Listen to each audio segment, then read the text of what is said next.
En este momento nos comunicamos vía telefónica, le agradecemos por su tiempo, con el regidor del Ayuntamiento de Guadalajara, Miguel Zárate. Regidor, ¿cómo está? Muy buen día. Qué gusto saludarlos, buen día, Mario, Jonás, a la orden. Gracias. Oiga, a propósito de este tema que tangencialmente abordó ahora Mario Muñoz y que se ha dado a conocer con profusión, sobre todo llamó mucho la atención después que desalojaron un edificio, ahí el edificio que está enfrente de Palacio de Gobierno, cruzando Avenida Alcalde, pues porque hay fallas estructurales, y eso trajo otra vez a la agenda pública el tema de los resultados por los posibles daños que dejó la obra de la línea 3 del tren ligero, en concreto, pues la construcción del túnel que va por debajo del centro histórico de Guadalajara. Y a propósito de lo que está respondiendo la Secretaría de Comunicaciones y Transportes, que no generó ningún daño, usted nos comentaba desde tiempo atrás que pues sí hay un dictamen y que ya se había notificado y que ahora simplemente se están deslindando. ¿Cuál es la versión completa, regidor? Mira, estamos igual que hace 5 años, Jonás. Dicen verdades a medias. La tuneladora en sí no causó daños en el Templo de San Francisco, pero sí lo hicieron los trabajos previos al paso de la misma.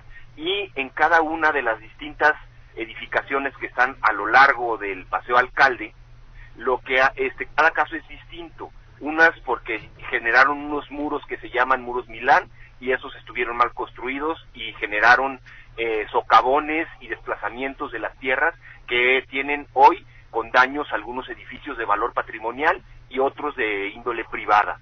¿Qué te puedo decir? Que empezamos con unas mesas técnicas, de la cual el Ayuntamiento de Guadalajara es parte, y también tu servidor, donde participa Obras Públicas, Resiliencia, también participa el INA, la Secretaría de Comunicaciones y Transportes, también participa un grupo de asesores de los monjes franciscanos, y no me acuerdo quién más. Pero desafortunadamente, en la primera reunión que tuvimos, empiezan con un recuento de lo que se ha hecho en estos 8 años ya de trabajos y de penares en el centro de Guadalajara y en Zapopan y Tlaquepaque, y la Secretaría de Comunicaciones y Transportes empieza a deslindarse de las responsabilidades que le tocan. Ahí tomamos la palabra varios personajes, entre ellos el Procurador de Desarrollo Urbano, y en el sentido de que no eran las mesas ni para acusar, pero tampoco para deslindarse antes de tiempo, que necesitábamos tener toda la información, qué estudios se habían hecho, qué trabajos se habían hecho, qué procesos constructivos se tenía la información de cómo se habían llevado a cabo, y que estuvieran avalados con bitácoras, con minutas, etcétera. Y en ese momento estamos. Desafortunado porque después de esta mesa que se llevó a cabo el viernes de la semana pasada, sale la Secretaría de Comunicaciones y Transportes a deslindarse nuevamente. Creo que empezamos con el pie izquierdo. El día de ayer tuvimos otra mesa, una mesa que convocó la Procuraduría de Desarrollo Urbano, donde participaron también la Academia de Arquitectura, el Colegio de Ingenieros, el Colegio de Arquitectos, el Ayuntamiento de Guadalajara, el INA, y los únicos que faltaron fue la Secretaría de Comunicaciones y Transportes. Estamos esperando a que a través de la obra pública de la sección de Obras Públicas de Guadalajara recaben la información que todas las partes se supone que van a entregarles, para poder hacer un análisis y hacer una línea en el tiempo de cómo se llevaron los trabajos, qué omisiones hubo y qué daños hubo, y también en qué condiciones se encontraban los distintos edificios, como el San Francisco, como la Catedral, como la Casa del Periodismo, y como otras edificaciones de índole privado, como es el hotel que tú mencionabas hace un momento, donde si bien no todo es ocasionado por los trabajos de la tuneladora y de la línea 3, porque tenían vicios o daños o un sistema constructivo que en el tiempo que se hizo no era el adecuado para los estándares que tenemos hoy día, sí hay responsabilidades, porque ninguno de esos edificios estaba comprometida su estabilidad estructural. Regidor, entonces en eso estamos. Sí, déjeme preguntarle, en afán de que todos tengamos un mensaje muy claro. Primero, una pregunta cerrada, con una respuesta de sí o no. ¿La tuneladora pudo haber provocado daños? Porque recuerdo que nos decían que no, porque iba a 30 metros de profundidad. ¿Sí o no provoca daños la tuneladora? Sí. Ok. Ahora, también nos dice usted, no solamente es la tuneladora, también hay una serie de obras que van acompañadas junto con la excavación del túnel, pues para dejar las estructuras de las estaciones y de todo lo que se hizo sobre superficie. Ahí también hubo daños, y esos daños, junto con los que pudo haber provocado la tuneladora, debe cubrirlos económicamente la Secretaría de Comunicaciones y Transportes. Ese es el meollo del asunto, la lana, ¿cierto o falso? Es correcto, es totalmente cierto, así como tú lo manejas. Y entonces, regidor, ahora que la Secretaría de Comunicaciones y Transportes se hace el ausente, dice, eso a mí no me toca, rásquense con sus uñas, yo me quedo con una duda. Usted dice, es que debe hacerse una revisión obra por obra a quién le tocó, porque hay que recordar que había empresas privadas, pero si nunca hubo información, si ninguna autoridad sabía cómo iba lo de la línea 3 del tren ligero, la estuvieron literalmente ocultando la información, nos la daban a cuentagotas. ¿A poco hay un lugar donde están todas las bitácoras, digamos, las asignaciones, empresa por empresa, obra por obra? ¿Existe toda esa documentación? Lo dudo, ellos dicen que sí existe, que se ha entregado a distintas dependencias.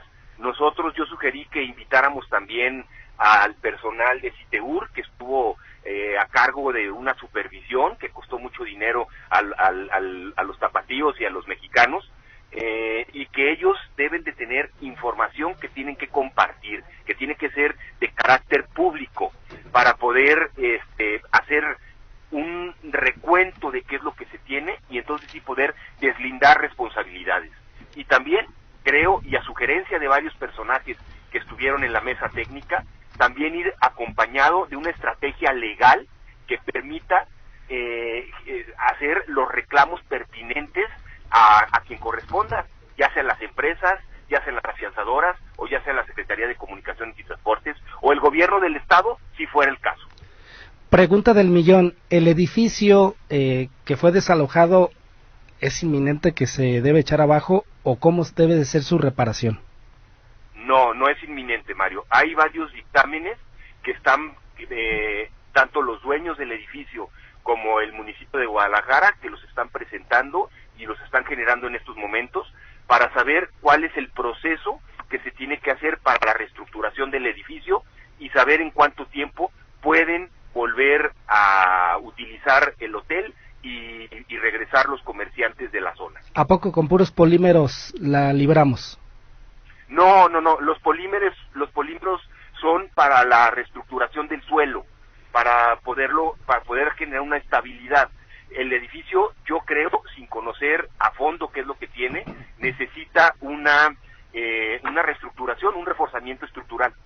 A mí lo que me llama la atención es que hemos documentado una y otra vez que hay 12 fincas en donde se requieren 33 millones de pesos para restaurar, y la SCT lo da por hecho. Estamos hablando de fincas, por ejemplo, como Catedral, como Hospital número 496, Pedro Moreno 333, el Templo de Nuestra Señora de Guadalupe, Avenida 16 de septiembre 140, 16 de septiembre 148 y 150, Museo del Periodismo, 16 de septiembre 170, Alcalde 462, Alcalde 464, Alcalde 269, Alcalde 576 y el Templo de San Francisco de Asís.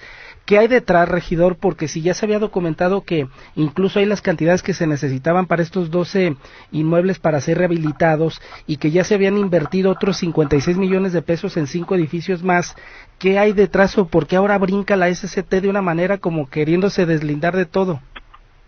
Mira, no son solamente esos edificios. Nosotros hicimos un recorrido y contábamos más de 20 y tantos edificaciones que pudieran tener presuntos daños.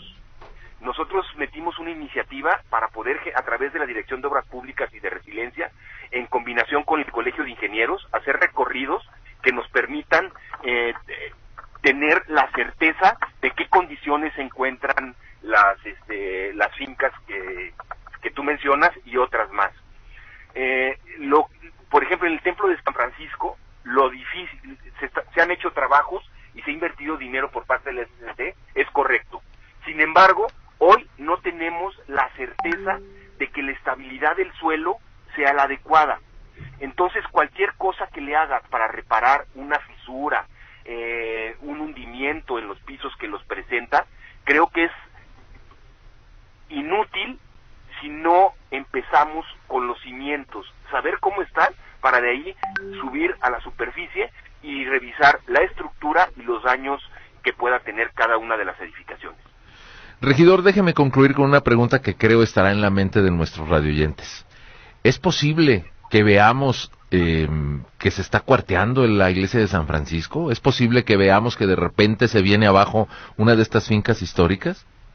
Es posible, Mario. Mira, el templo de San Francisco desde un inicio se dijo, hace ratito escuchábamos en el noticiero que había los deslindes de la SCT y hay un ingeniero que se llama Salvador Lascano. Él explicaba que el daño en San Francisco no es producto de la tuneladora, es producto de una inyección de polímeros y cemento que se le echó al piso y solamente a una parte, es decir, al subsuelo. Al utilizar esa inyección y no hacerlo de manera pareja en todo la superficie del templo, lo que generó es que se comportara de manera distinta y se fracturó el templo en dos, tanto en lo ancho como en lo largo.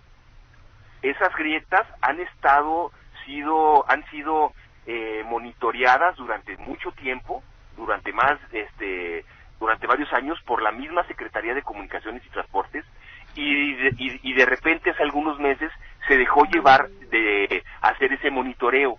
Lo que nosotros pedíamos es de que se llevara, ya que por ley tienen que estar monitoreándolo un año después del uso de la línea 3, para saber si las vibraciones que genera el paso de los vagones del tren genera más daño y hay desplazamientos mayores. Ahorita ya no se lleva.